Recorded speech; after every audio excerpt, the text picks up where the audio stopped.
Hey guys, this is Dino Jelusick and you're watching CMS TV.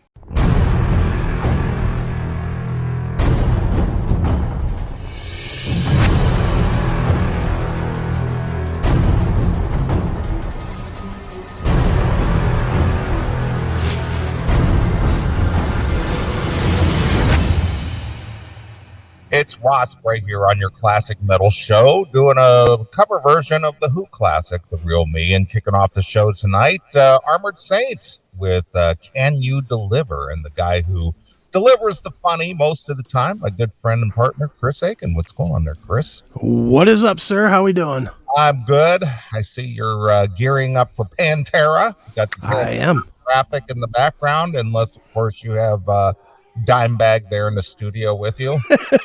You have his ashes in a bullet, like the Lemmy people. Yeah, like the Lemmy people. Yep. But yeah, I am gearing up for Pantera next week. Can't wait. All right, excellent. Well, it's been a long time in coming. I know that when you first bought the tickets, it's like, man, that's almost a year away, and now here it is. Yeah, well, it's amazing how fast this year has gone. Yeah, it's blown by, man. I mean, here we are in the first week of November already. It seems like it literally feels like every week we're saying, oh, we're starting a new month, and it's like gone. It literally does seem like we say it starts a new month and then bang. Yeah. It's over and gone. Yep. But good.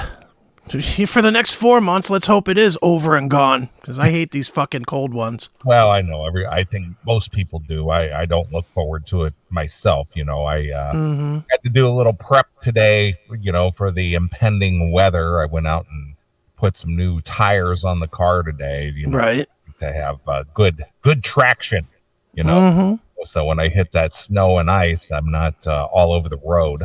Right. So there's a grand out of my pocket. Ouch. But it is what it is. And then I Sure. stopped off at the Chevy dealer today to find out what's going on with the new order. And they're saying you're next on the list, so could be any week. So but we'll see what happens. So will those new tires fit the new car? Yeah, I'm not going to take them off and put them on the new car. It's like, whatever. Are you giving them that car in trade? Oh, yeah. Then why'd you change the tires? Because I didn't know when I was getting the car. Oh, I was going to say, goddamn, dude. It could be next month. It could be in January. It could be February. I don't know. Yeah, okay. So, I mean, I didn't foolishly go, well, I'm getting the car next week, but I'm putting new tires on this week, Let me make it special for you. No, I'm sure that'll probably go into the valuation when they, value the car to see what kind of, tires are on it and stuff. Yeah, I guarantee you they'll be like, these have wear on them. $10. Regardless of that, again, I don't know when I'm getting the new car. I mean, right. It could be, it could be months from now for all I know. He had no date for me. Right. He said, well, you're next on the list, so we'll call you. So, all right, whenever that is. Yeah. Well, hopefully it's sooner than later. Well, the thing is with that strike, the General Motors have been on strike for the last couple of months. Right. So, I don't anticipate it being next week or even 2 weeks from now, Well, they're not on strike anymore, are they? I thought they settled. They did this week, but just this week. But right. For the last 2 months, they've been on strike. Well, they're just going to have to work 100 hours a week to get you your car. Yeah. So like I said, it could be before the end of the year. It might not be until the first or second month of the new year. Who knows? Right. So I'm just being prepared. I just don't need any issues. Well, yeah, I hear you there, especially you who does drive. You do not need to be fishtailing up and down the highway. Yeah, and I'm making the trip over there to Ohio later this week. Yeah, isn't it? It's a weird week, isn't it? You're coming this way, I'm going another way. Well, you're heading just kind of this way, not as far as this way, but you are heading west, kind of northwest. Yeah. Right. So, yeah, so I just decided I'd get that done. So I was up and out the door this morning by 8 and to get on a Saturday and sure. to go get that done and run some errands and so on and so forth. I was up till I think at least 1 o'clock last night. I was having a conversation with our good friend Sal. He was having some he wanted to bounce some life things off of me. So we were just kind of catching up and chit-chatting a little bit, and I looked at the clock. I was like, holy shit, it's 1 o'clock in the morning. Whoops. I gotta get up and get at it. So sure. I gotta jump off here. Sounds like, come on, dude. We're doing a show here. Exactly. So so that I was out and about. I enjoyed some of the nicer weather today. I mean, it was actually decent outside, and it was sunny, and just a nice day out. So it was a good time to get out early on a Saturday instead of just sleeping it away like I've been doing for the last few months. It's just sure. I'm just like, man, I just got to get out of this routine and get up and start doing stuff on the weekends rather than wasting it away. Right. But the weather is going to change, and I'm going to go, well, you know what, I'm going to be like a bear and just hibernate anyway. Yeah. I'll get up at 8:55, now you'll turn into me. So what else is going on with you this week? I know we had a rare phone call this week. Yeah, we did. How about that? Those rare times that we actually speak to each other during the week. Yeah. Yeah, no, not much going on here. A lot of work. Just work, really. I don't even know if I left the house all week. Honestly, I don't know. If I did, it was once. It just was work to work, and that's it. Yeah, well, people were chatty this week. I talked to you, which is rare. CMS Mikey called me. I chatted with him. That's rare. I don't usually talk to him on the phone, but he called me and we talked, and I talked to Sal, and people are just in a chatty mood this week. So sure. I had some lengthy phone calls this week with a few folks that I just normally trade a few texts with. Sure. Your phone didn't know what to do. It was actually getting use. It is. Yeah, no kidding. But it's always good to catch up now and again. Sure. Yep. Well, not much here. I mean, the only thing I did this week of any kind of note was my interview with Dino Jelusick made the news rounds. Yeah. Because I asked him the question me and you had when he joined the band. Are you replacing David Coverdale? Yeah. I asked him that question, and then it caught. I just posted that little clip, and it caught the news cycle, and then Dino was actually tweeting about it today. It was a little bit clickbaity. I was like, hey, it wasn't me. I didn't put the title on it. Yeah. That's you can thank Bori and those people in the music news for wanting to catch your attention. That's right. So it was interesting to see that it. I mean, I did the interview yesterday and it already got picked up. So I was like, all right, cool. Works for me. Yeah, he's a nice dude. Yeah, he. Again, I'm glad you turned me on to the new disc. Right. And checked that out a little bit. Played some of that in the car, and it's good stuff. Yeah, he's really good. But he sounds just like David Coverdale. He does. I don't know. Is it Jorn Land or is it a Jelusick? Yeah, I mean, if he was, which he said firmly he doesn't want to and would not do, but if David Coverdale did want to carry it on with another guy, he's definitely the guy. Yeah, of course. I mean, he sounds just like him. Yeah, it's like when Brad Delp, when Boston hadn't toured or played live or anything, and Brad Delp was still with us. Yeah, he brought that kid with him. I can't remember the kid's name. Was it Cosmo or something like that, or something like that? Yeah, the painter guy. Whoever it was, he sounded like Brad Delp, and he brought him as a kind of like a backup, to help carry on the vocals because Brad was saying that his vocals were not quite up to par for touring, and right. And he needed a little assistance. Yeah, Fran Cosmo. Yeah, Fran Cosmo. Yeah, backed him up and handled the higher parts in the That's right. songs. Mm-hmm. No wonder Brad had to barbecue himself.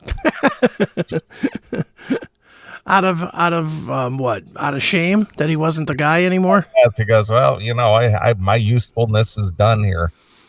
Still the best death of all of the rock and roll guys. Yeah, bizarre, man. That's I mean, nobody even comes close to that. All the suicides and drunk, drownings in pools, being drunk and everything.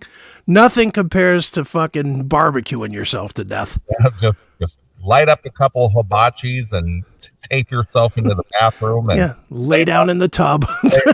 lay your coconut head down on a pillow and That's what a way to go. just slip away. How do you even think of that? I don't know. Just asphyxiate yourself. I mean, why? And again, I've run this through since we did that story, 15 years ago or whatever it was that he did that. Yeah, it's been a while. I always come back to, why didn't he just go in his garage and start his car? No, just the fact that he had to prepare to do all that. Yeah. Like barbecue grills in, fire it up, get the charcoals going. Yeah. All that, and had to drag it into a bathroom. Probably not on the first floor.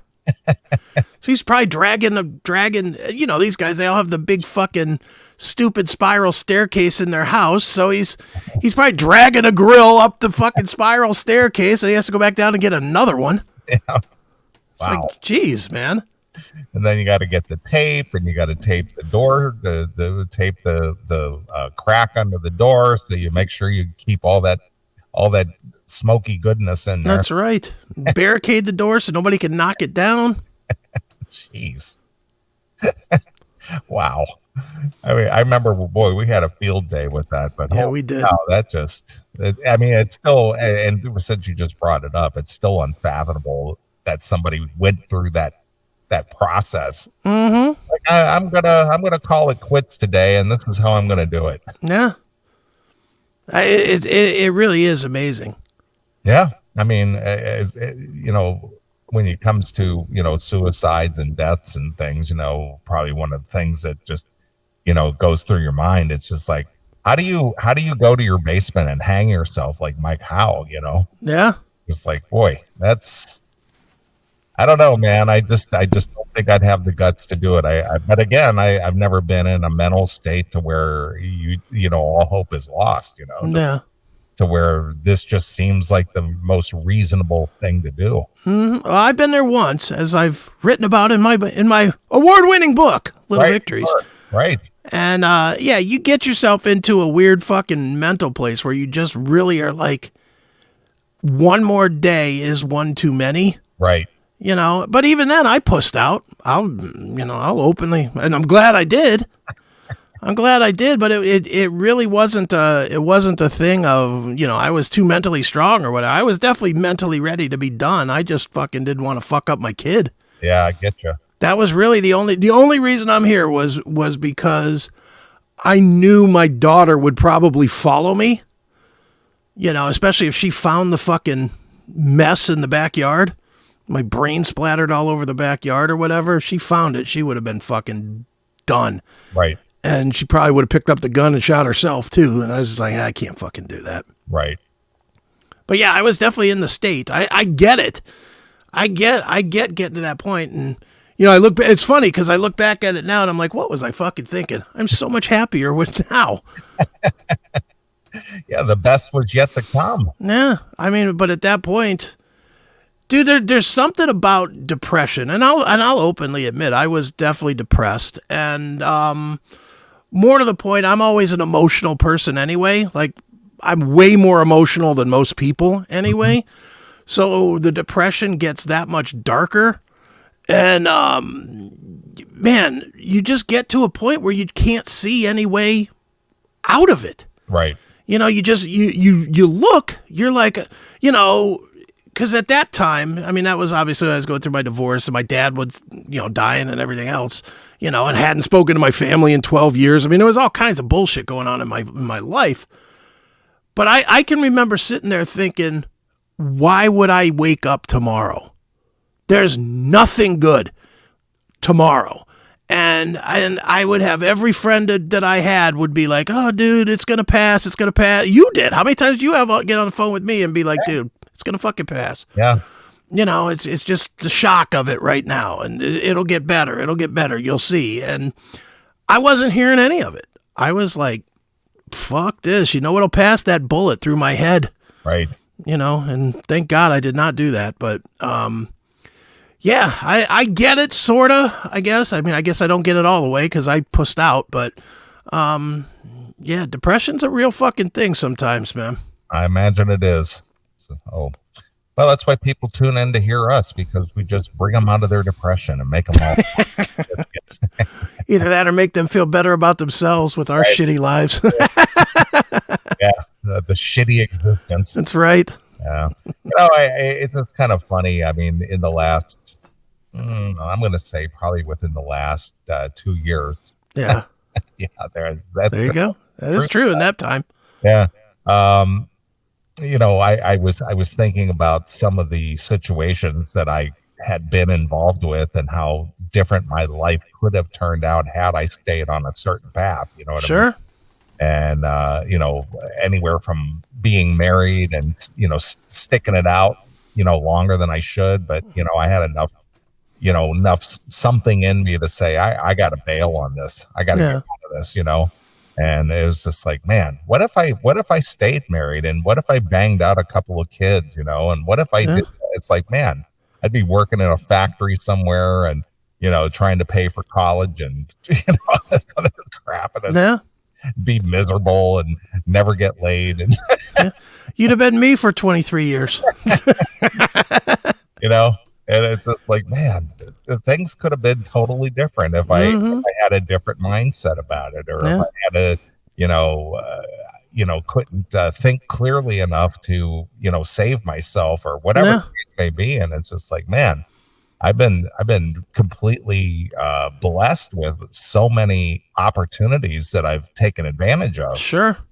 I mean, it hasn't always been great. I mean, obviously, we talked about the time that, I struggled there for, 4.5 years. Yeah. That was 4.5 hard years, man. Yeah. All that cab driving shit. Driving and working for the Indians and, all that shit. That was just like, wow.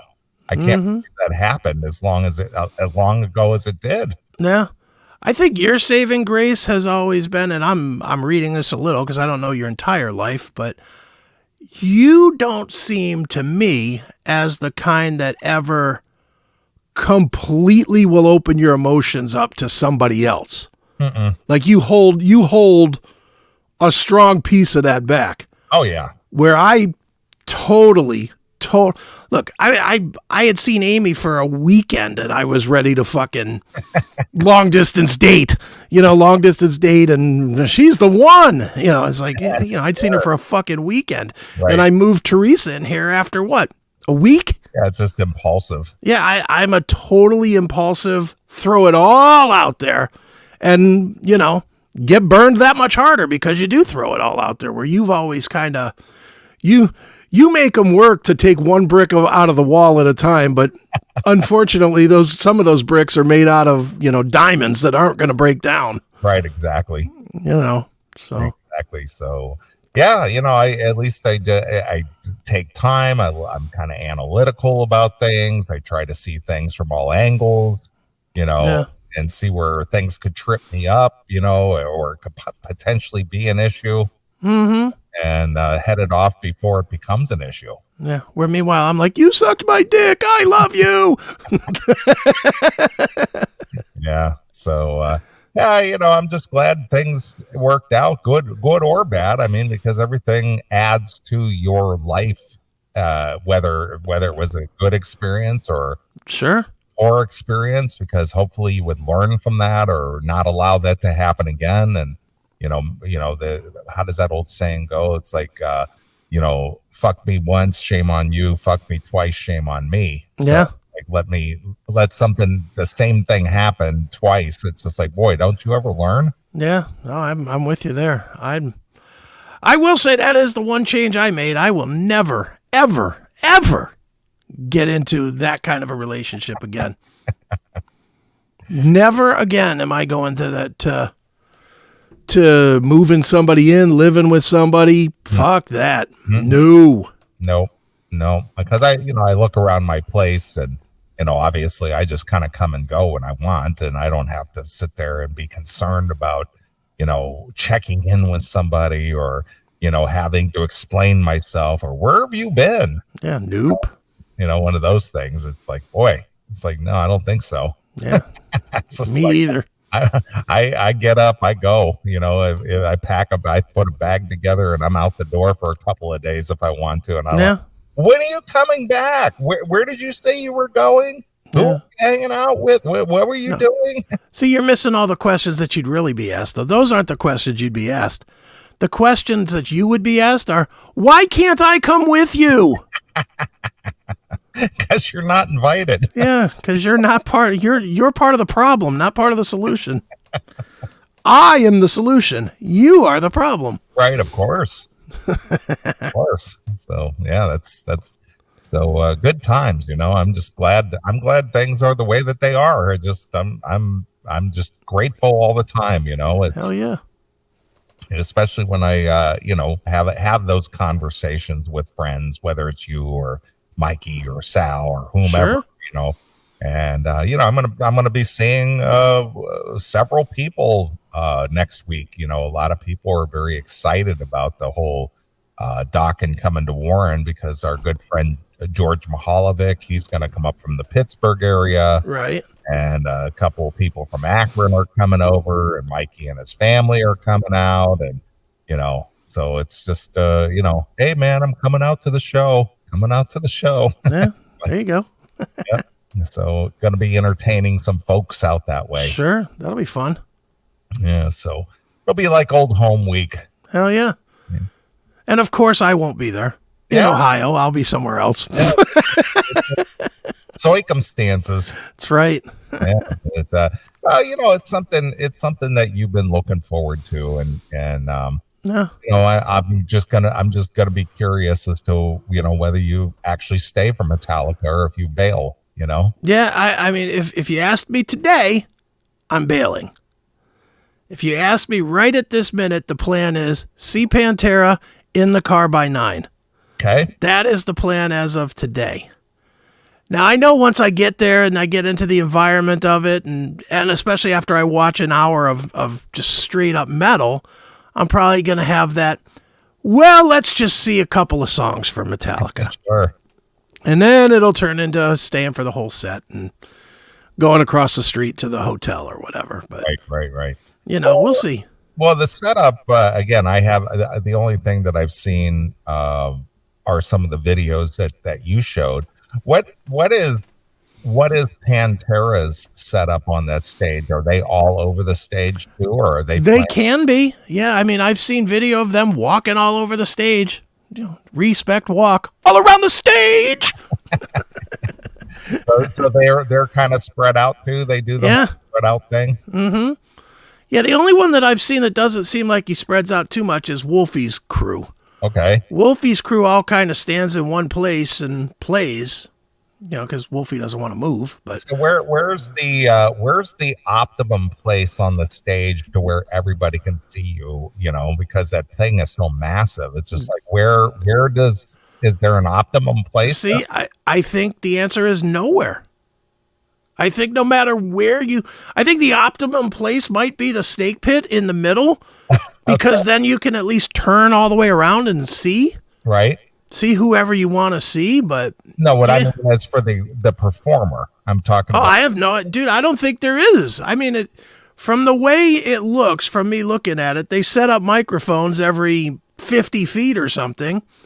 And these guys just walk around until they have to sing, and then they grab a microphone and start singing into whatever mic they're near. Yeah. Can you pull up any of the latest video stuff for that? I'm just curious because I know that we covered this early on, but I know there's probably millions of videos out there. People have taken video of some of the performances. So I'm just curious what it is that you're going to be in for. I mean, where are you sitting, in relation to I'm in section 319. Okay. Which is kind of middle tier, sort of, middle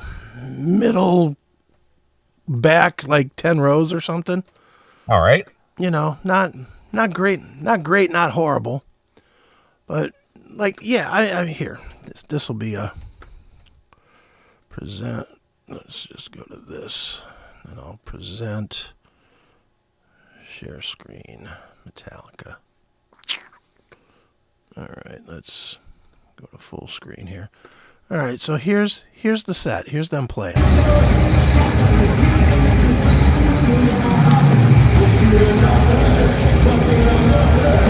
So you got James here. Yeah. So if you're sitting over here, you're fucked. You got Kirk all the way over here. So if you're sitting anywhere from like here to around here, you're fucked. Here's Lars, he ain't moving. And here's Robert way over here on the other side. Yeah. So if you were like a performer that didn't move, where would be the best place for them to be? I guess there really is no best place. There's not, because there's mic stands. Like here's a mic stand. Here's a mic stand on the inside. Here's a mic stand on the inside. Here's one on the outside. They just have shit set up. It really stinks. It's just funny because look at Lars's drum kit. Yeah. It's just a regular kit. Well, no, it's just a dot on that whole big stage. Yeah, it's too big. That's why I'm looking at this and I'm like, man, this tour is gonna suck. Yeah, that's massive. And I get why they're trying to get as many people as they can, make their money and all, and I get it, but this is not appealing to me. Mm-hmm. It's really not. There's just a thing. There is a thing as it's just too big. And this is an example of it.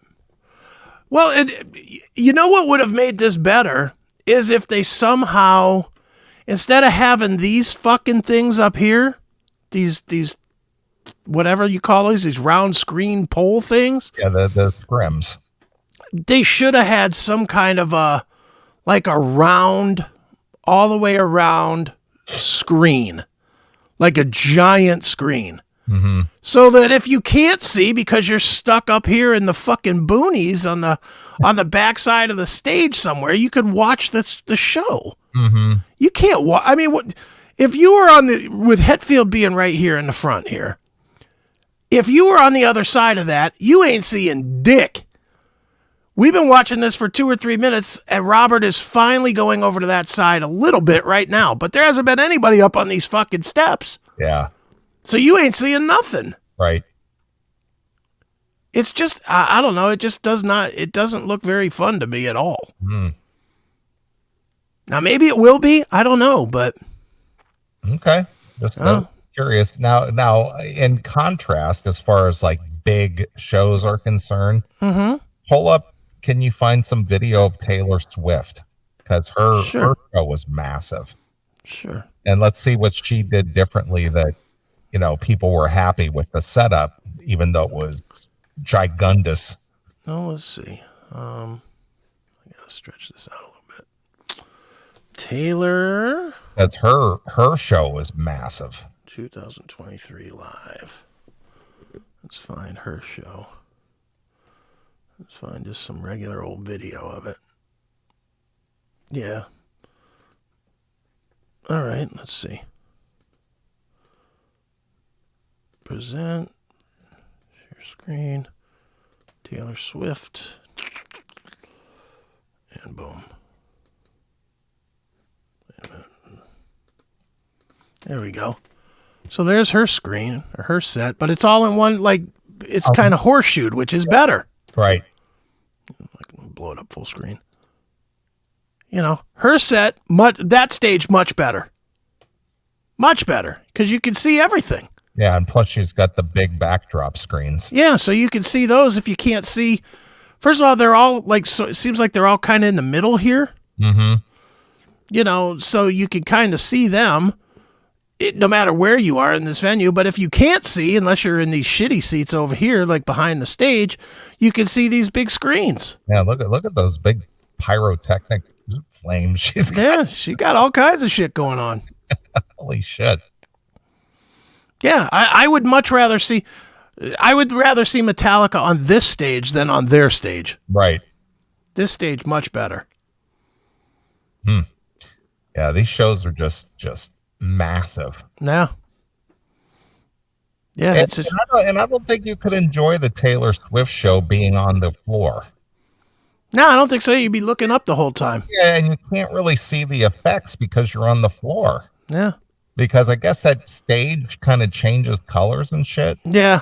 Mm-hmm. I mean, if you look at it in the video screen, even though the people who are, recording this, you're not seeing the effects of the stage. But if you look up on the video screen, you could see the effects. You know what I mean? Mm-hmm. Yeah, I don't think watching it from the floor level would be that good. No. If you're looking for the whole encompassing experience. Now, if you want to be up and close and personal to see Taylor Swift, face to face, I guess that's one thing. But if you're just looking for the show, being on the floor doesn't look like that would be that much fun. Looks like the $1,200 tickets are much better than the $7,000 tickets. Yeah, no shit. but yeah, that was just, I mean, and look at the size of that screen. Yeah, it's fucking massive. Yeah, this whole thing, I mean, she did it's no wonder she's making billions. This chick is 33 years old, and what is it about her that allows her to have such a massive appeal? I don't know. I honestly don't know, because I mean, I've listened to her music and it's all right. I mean, it ain't the best. It ain't the worst. Is it a culture with her because of the whole Swifties and all that shit? I think that's what it is. It's like that. It's the mom-daughter thing. It's music that the younger people can get into, but the minivan driving moms like it too. Yeah. It's like in the 80s when New Kids on the Block were real popular. Mm-hmm. The moms sort of dug it and they thought it was like good, and and the girls all love it, and she puts out a wristband for $70 and all the girls have to have it, and all that bullshit. But hey, and God bless her, making all that money.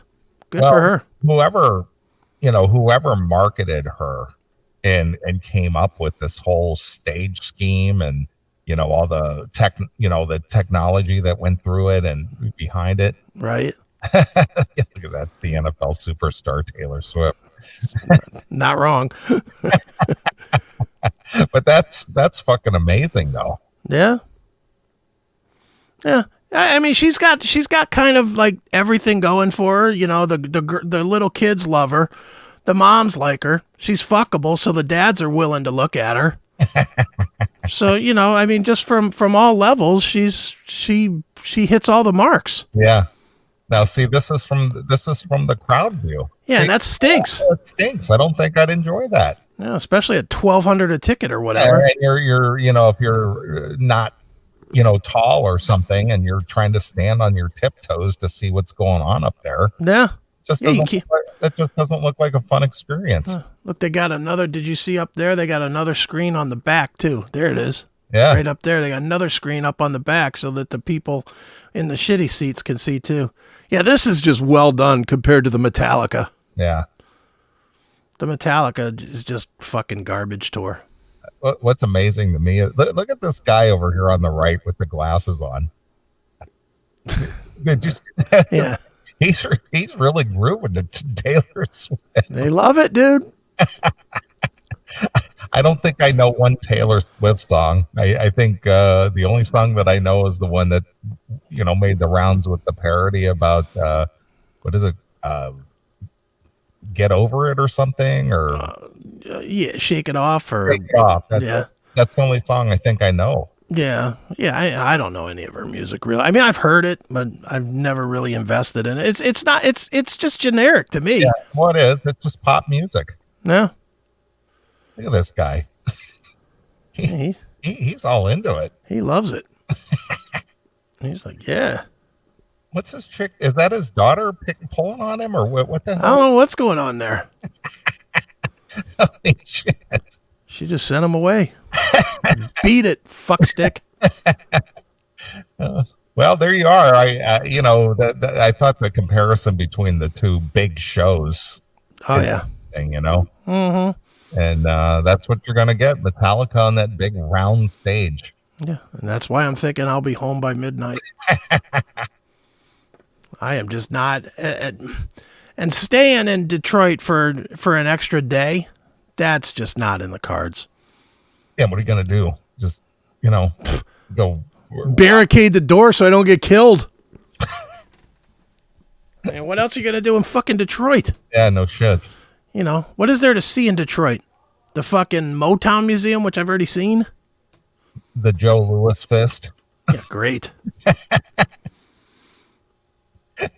I don't know, man. I that's like not somewhere that I have any desire to even go to. Yeah, me either. If I want to see a ghetto, I'll go to Cleveland. It's less distance. Yeah. And Cleveland, man.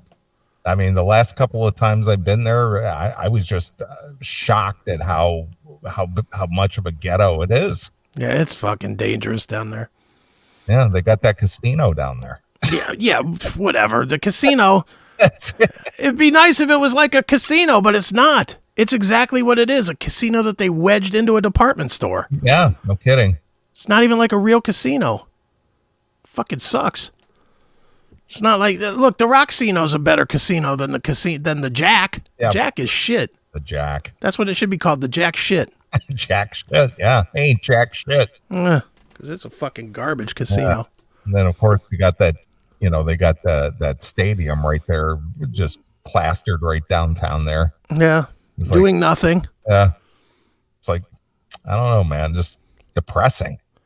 I think the last time I was down there was when we went to see Chris Porter. Chris Porter, yeah. That was like 5-6 years ago. Mm-hmm. Okay. Yeah. There's also some Muslim areas that you're not supposed to go. Yeah, the no-go zones. Yeah, the no-go zones are in Detroit, right? Yeah. Yeah. And being that I'm not from there, God knows I will stumble into one. Get beheaded a la Akbar style. Well, hey, good on you. Yeah, I am looking forward to seeing Pantera, though. What sucks, though, and I was talking to Toomey today, and I said this, and I mean it. If my shoulder hadn't been fucked up, I would have sold my tickets to Detroit already. Yeah. Because I would have seen Pantera do the headlining show in Pittsburgh. Right. And the only reason I'm going now is because I'm not missing this reunion thing. I've never missed Pantera. I've never missed a tour ever. And I'm not missing the tour because it's in a shitty neighborhood. Right. I'm just not going to do it. So yeah, so I'm going. As you can tell, I'm very excited. Well, I could see there's a little bit of trepidation. Yeah, I'm excited to see Pantera. That's really what it is. Excited to see him, but you're just like, boy, what am I up against to go? Now, it's in a bad location. Pantera's not a stadium band. They're just not. I love them. They're my favorite band of all time. But 15,000's about what their top end is, and realistically, they're best when they're in like a 10,000 seat venue, where it's a little closer and a little bit more intensity. Instead of 60,000, 50,000 of which won't even understand who they fucking are. It'll be a bunch of fucking memory remains faggots. La la la la la la. Oh, that song's great. Yeah. Play Whiskey in a Jar. Yeah. You guys are going to kill it with Turn the Page tonight. Yeah. That's what they want to see. They want to see Enter Sandman. Nothing else matters. Give me fuel, give me fire. Yep. They want to see all the bad songs. They don't want to see fucking Master of Puppets and Disposable Heroes. And that's what I want to see. Right. I don't want to see The Memory Remains. I don't want to see fucking, I don't know, Outlaw Torn or what was that song, Mama Said? Yes. I don't want to see any of that shit. Last time I saw Metallica was during that, I can't remember the name of the tour, but when COC opened up for him. Yeah, that was the Reload tour, I think. Something like that. But that was, and I was on the floor, and the stage was up here. Mm-hmm. One of those deals. Yeah. I got those tickets. I can't remember. It might have been John Darlis that had the tickets, and he's just like, I got these tickets and I can't go. You want to buy them off of me? And I thought, okay, yeah, I'll go. Sure. Pantera or Metallica rather, and that's the last time I went. Yeah. Yeah. I think Robert Trujillo had just joined. Mm-hmm. Yeah. Boy, I tell you what, speaking of, you see this Lamb of God thing, I saw that tour too. That was Death Magnetic tour. Is that the one where you sat way up and you were blocked? No, that was Hardwired tour. Okay. Death Magnetic was the one where Metallica here in Cleveland had all kinds of techie problems, but Lamb of God opened. But reason I bring this up, did you see for the second time, fucking Lamb of God had another death at a show? Really? They had the one death where dude ended up in jail in Bulgaria or somewhere for starting a riot or something, which caused one guy to get killed. Now this time, boy, it just doesn't pay to be at a Lamb of God show. They were doing. Maybe it's the name. Maybe it's Jesus striking them down, but he doesn't like them using Lamb of God. Must not. But this time they were out on a boat, and somebody fell overboard. Somebody fell overboard and died, drowned. They didn't find him. Left him for the sharks. How fucking miserable must that be that you're out there in the water, if you're even awake, and you see the boat drifting away, and you just know that you're fucking shark food? It's like you're done. You just know it. You're like, no, wait. Yeah, well, it's like that movie Open Water. Yeah. Oh, that's got to just be the worst feeling in the world. Just knowing that you're going to try and float your way back, knowing that you're going to get eaten. Right. You're going to get fucking eaten by a shark that's fucking 30 foot long. They're going to come up and taste you first. Snap your leg off. You're just going to be sitting there going, ooh, till you bleed out. And then they're going to pull you underwater. And they'll smell you from miles away. Yeah. And they'll bite you in your fucking face. It's a feeding frenzy. Oh, that has to be the worst. So you see a shark coming at you from one direction. You see the boat going away from you in the other direction. You'd be like, God damn it. Why? Why? So what was the story with them on a boat? I mean, were they just like doing leisurely cruise? No, they were doing one of these metal cruises. Oh, okay. So this was like a ship, not a boat. Yeah, the Headbangers Cruise. Okay. All right. I got you. I thought you were talking like a leisure craft or something. No. It was a cruise, like the Kiss Cruise or whatever, the Monsters of Rock cruise or whatever. Just like one of those, just for heavier bands. And some drunk asshole fell overboard. Jeez. And now he's one dead asshole. No kidding. Because I hope he's dead. Honestly, it'd be even worse if he's been out there like 3 or 4 days. Yeah. Obviously I went on that Kiss cruise last October, and right. It's just, you look over the edge of the boat and stuff, and it's like, I don't think so. Yeah, don't want to fall over that.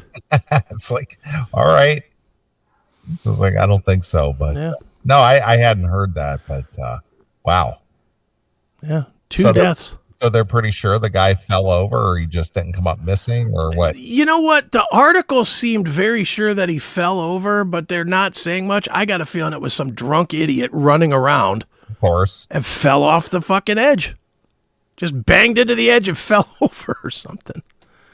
Because how else would they know? And like the way the article reads, they stopped and circled around trying to find this fucking guy. Oh, so they must have had some inkling that the guy actually fell off. Yeah. Maybe they caught it on camera or something like that, Or some asshole fight with his girlfriend and the girlfriend pushed him over. No, went and said, I pushed him over. I mean, who knows? I don't know how they knew, but I did see that they knew. And, they said that something in the article said that they were certain that alcohol played a part. What? Yeah, I know, amazing, but What? On a cruise with a heavy metal band playing? I can't imagine. I can't believe it wasn't Cokes and 7-Ups. It's the soft drink tour. Yeah, that's right. Yeah. No alcohol. Sprite presents Lamb of God on a boat. Right, of course. It's so funny. Wow. Well, that's just, I don't know, man. This is how people meet their demise. I always look at it as just like nobody knows what your future holds, and yeah, maybe that was just in the cards for that guy. So that was how he was meant to go. Dude, you never know what your day could be later today. I mean, nobody. Dude, I was Kelly called me today, and she told me that this guy, and you probably remember this name. Do you remember the name Foz, the radio guy? He hosted the local show on 92.3 before we came and took his spot. Yeah, it just barely sounds familiar. Yeah. Well, Matt and I had a pretty lengthy radio war with that guy. Okay. We had a pretty lengthy radio when we were at MMS, and he was on 92 because they used to talk shit about me and Matt. Okay. And you know me, I didn't take that lightly. I was always ready to fire back. So, but fast forwarding to this weekend or this week, dead. Got hit by a drunk driver driving the wrong way on 271. Oh boy. Just dead. And look, I didn't like the guy. I didn't want to see him dead either. Yeah. But, it's just weird. You never know, what's going to happen in your life. I'm quite sure when he was driving home from his wedding band gig or whatever he does now, he didn't expect that he'd be dead. Nobody expects a wrong way driver on the freeway. I mean, it does happen, but it's not something you go, man, I better keep my eyes peeled. Mm-hmm. Dude, I don't know. You don't go, well, you do go out a lot now more than you used to. Are you seeing a lot more people on the road at night that you just know are fucked up? I don't really drive at night that much. I mean, like later in the nighttime hours. Well, I mean, when you're coming home from like Taylor's apartment or something. Yeah, not really. I haven't seen that or not witnessed it anyway. I'm seeing it more and more when I'm out, and I'm not out that often, but like coming home from Landau last week, I was out in Cuyahoga Falls, which is about a 30-minute or so drive from my place. And when I was going home, I'm on Route 8, State Route 8. Mm-hmm. There was a fucking car. I was coming up the road. I was going maybe 70 miles an hour. I mean, I wasn't flying, but I wasn't going slow either. And as I came up, there was a car that was just all over the fucking street. And it wasn't that late. I mean, it was 10:30 maybe. Okay, well. I mean, it was not 2 a.m. It was 10:30. And this fucking guy was all over the road. And I was like, you know what? Brake it to 50. Yeah. And I did. I just put the brakes. I let everybody else pass right by me. I was like, let them fucking die. And then I could drive by the accident. Yeah. Because I just was like, nope, not going to be me that gets fucking slammed into by this fucking fool. Keep your distance. Yeah. And I did. I slowed down to where I just watched his lights go away, and then some cars passed me. And then it's like, all right, let them be the blockade for me. Yeah, exactly. Let them crash into this asshole. No, I got to be honest with you. I don't really haven't witnessed that so much, Sure.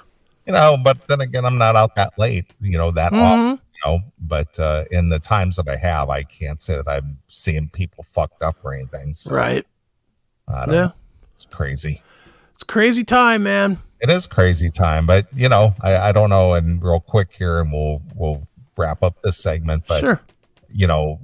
Speaking of hazards on the road, have you seen you'll say no because you don't pay attention to news or anything, but have you heard about the latest things going on in LA where these bands of thugs are basically running like expensive cars off the road? Like somebody's driving maybe like a Bentley or just some real expensive car, and they basically just run them off the road and crash them, and then they loot them right there on the side of the freeway. Oh, nice. That's great. Mm-hmm.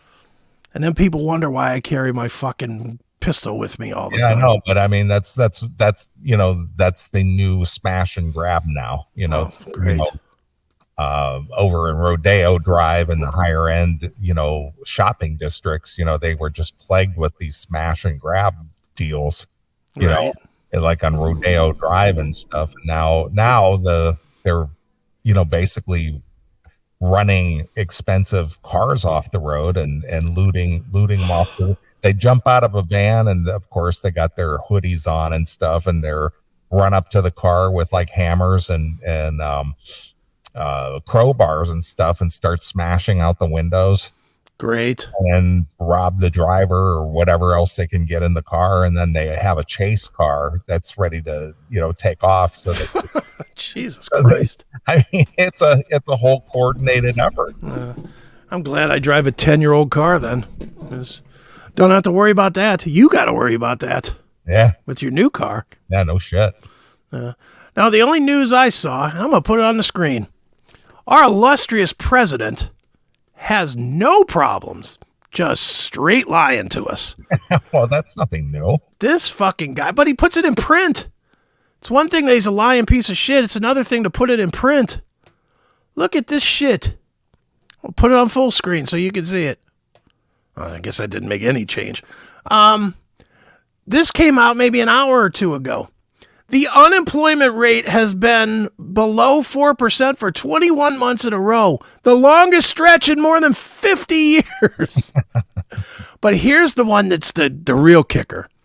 American workers have achieved these gains while inflation has fallen by 60%. 60%? And core inflation is at its lowest level in 2 years, defying projections. This motherfucker needs to go no further than a grocery store. Inflation is out of fucking control. This guy is a fucking buffoon. Just a straight lying idiot. Well, it's not him. It's his people, but his people, whoever are actually running the show. Yeah, I mean, there's first of all, everywhere I drive by has a help wanted sign in front of it. So the theory that unemployment is the lowest in forever is bullshit because everybody has jobs. Mm-hmm. Everybody has jobs available, which means nobody's filling the jobs. Right. So there's that. But inflation being down 60%, get the fuck out of here. What a fucking moron. Inflation. Am I wrong at how much you pay for your tires today? You said $1,000? Yeah, they were like $256 a piece. What would they have cost you 2 years ago? I purchased the same set and it was $850. So it was about $150 more. So 18% increase. Yeah, something like that. So the inflation is not down 60, it's up 20. That's just an easy way to do it. I mean, that's basic math, and I know it's fucking terrible math, and somebody can put up the chimp with the calculator anytime they want, but, you know, it's 18% the other way. So he's only wrong by about 80%. Sure. Fucking idiot. I fucking hate this guy. I'm telling you, dude, even Obama didn't bother me as bad as this fucking idiot. And Obama bugged me. As you're well aware, Obama bugged me to no end. That was back in the days when you used to spend hours and hours and hours on Facebook arguing with. Yes. And I don't argue much about fucking this puddinhead idiot. But, man, when I see this kind of shit, I'm just like, you've got to be kidding me. Who believes this? Nobody. Does do the people, and I invite any of our left-leaning people to leave a comment on whatever chat or platform or whatever. Do any of you look at this guy and think he's doing a good job or he's telling you the truth? That's all I want to know is, do you guys really believe his bullshit? Anybody. I know nobody on the right does, but do people on the left, do they somehow look at that and go, Joe Biden, he's my guy. No, they just look at it. At least he's not Trump. Yeah. At least he didn't grab the pussy. Fucking buffoons. Buffoons. Yeah.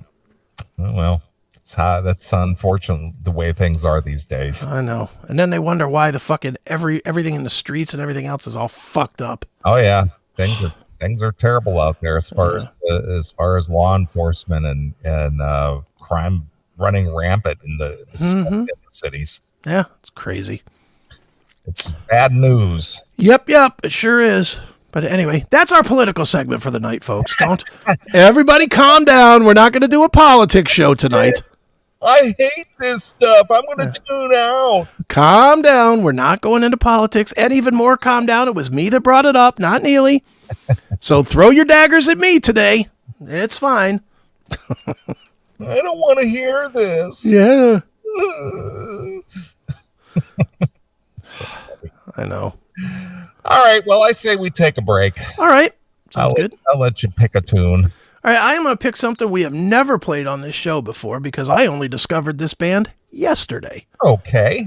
Joe Cleon, of all people, yes, was like, you've got to check out this band. Okay. And I checked it out and they fucking kill. Okay. It's a band called Electric Mary. And I'm going to choose the song called 1 in a Million. And it's off of their The Definition of Insanity release. Okay.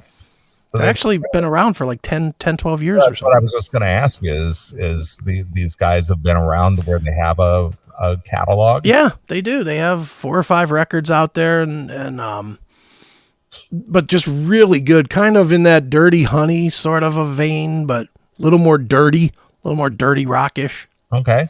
I love it. He told me to check it out, and I checked it. You know, everybody tells me check this band out or that band out. Sure. But I checked it out, and then I listened to 1, I listened to 2, then I listened to 5, then I listened to everything that they've done. So, so I like them. So. All right. And what was the name of the song again? 1 in a Million. And what was that off of? The Definition of Insanity. Okay. All right. 1 in a Million. Oh, there it is. Okay. All right. Is this the GNR cover? No. It is not that. There's no immigrants and faggots in this one. Okay. All right. Well, we're going to play a few tunes and we'll come back. If you want to get a request in, send your request over to request@theclassicmetalshow.com. Request@theclassicmetalshow.com. Cool. And if I have time, I'll fit it in there. So cool. We're going to play some Electric Mary. This one comes from their 2006 release, The Definition of Insanity. And this is 1 in a Million exclusively here on your Classic Metal Show.